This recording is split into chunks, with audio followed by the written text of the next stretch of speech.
Today we're going over a very controversial topic, which is how to pair wine with barbecue. What's up, guys? Welcome back to my channel. If you like learning about wine, beer, or cocktails, make sure to hit that subscribe button because that's exactly what we do here. It's super fun. So one of the most heated arguments I ever have with anyone regarding food and wine pairing is how to pair wine with barbecue. Full disclaimer, it's not easy and I'm not a fan. Let's start off by clarifying that we're not talking about throwing a couple steaks on the grill and calling that barbecue. That's called grilling. So for the purposes of this video, barbecue is food that's either been smoked or cooked for a very long period of time and then served with barbecue sauce, coleslaw, cornbread, potato salad, whatever is your side of choice. Don't get me wrong, smoked meat and wine can be fabulous together, but as soon as you throw barbecue sauce or any of these other sides into the mix, that's where we start running into problems, and I'll tell you why in a second. I've had this argument with so many people about pairing wine with barbecue that this weekend I decided to cook up a bunch of meat, make a bunch of different types of barbecue sauce, and open up a bunch of different wines and have some friends over and see for myself if you can actually have a good pairing with wine and barbecue. So this weekend we cooked up some Carolina pulled pork, Memphis style ribs, and smoked beef brisket.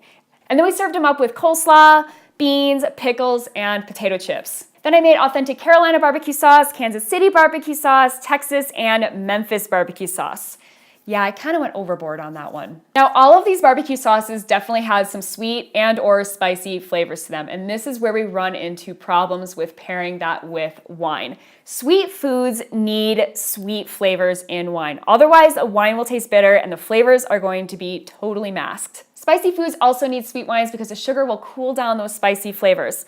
Dry wines are just going to taste hotter and just be totally overwhelmed. So ideally for barbecue, we need sweet wines that are fruity and low in alcohol. Okay, so onto the wines of choice. Most of the places that I've researched, everyone was recommending Zinfandel or Shiraz, so I made sure that I had both of those on the table. Then I also picked up a bottle of Carmenere because Carmenere kind of has some earthy, funky flavors to it that usually will work well with smoky foods, so I thought that would be kind of a fun thing to try. And then also I picked up a bottle of Riesling because Riesling is low in alcohol and it's sweet and it's fruity, so that would ideally work, in my opinion. We invited a few friends over, had a party, and here was the consensus. First of all, we loved all the wines on their own, obviously. The Carmenere did not go well, at all. Any of these smoky flavors that you got in the wine were completely canceled out from the barbecue, and then the sweetness from the barbecue sauce just completely killed the wine. It lost all of its fruitiness. It wasn't good. The Shiraz was also pretty bad with the food. We picked one up that was barrel-aged in whiskey barrels, which I thought would be kind of fun. It's really nice and oaky, but honestly, the barbecue just took away all of those oak flavors, canceled out the fruit, and the wine just didn't really even taste like anything. If anything, it was just really hot and it wasn't good. So for the reds, my pick was the Zinfandel. On its own, the Zinfandel was a fruit bomb and definitely had some residual sugar in it. So obviously it paired better with the sweet and spicy flavors going on in the food, more so than the Carmenere and the Shiraz.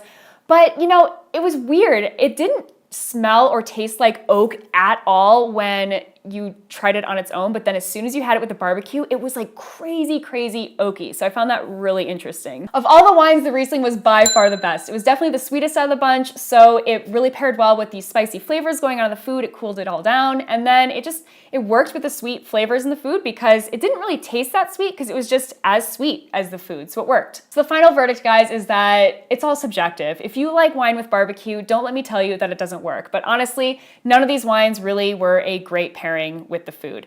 The good news is that it was tolerable. I mean, I went from being super anti-wine with barbecue to being like, well, I can drink it with barbecue. It's not necessarily a great pairing, but it will work. You might argue with me and say that Cabernet Sauvignon or Malbec or even something obscure like Cab Franc would go really well with barbecue, but honestly, whenever you have sweet and spicy flavors in your food, which we get with barbecue, you're going to need a wine that's going to be low in alcohol, sweet, and fairly fruity, and there's not many options. So if you're going to a barbecue and you need to bring wine, I would definitely recommend bringing a bottle of Riesling or a Zinfandel that has noticeable residual sugar in it, so basically an off-dry or sweet Zinfandel. But if you don't have to bring wine to a barbecue, definitely bring some beer because let's be honest, there's a whole bunch of different styles out there that would pair way better with barbecue than wine. That's right. Beer wins this round. Calling it. All right, guys, keep learning a drink, and I'll see you next time. Cheers.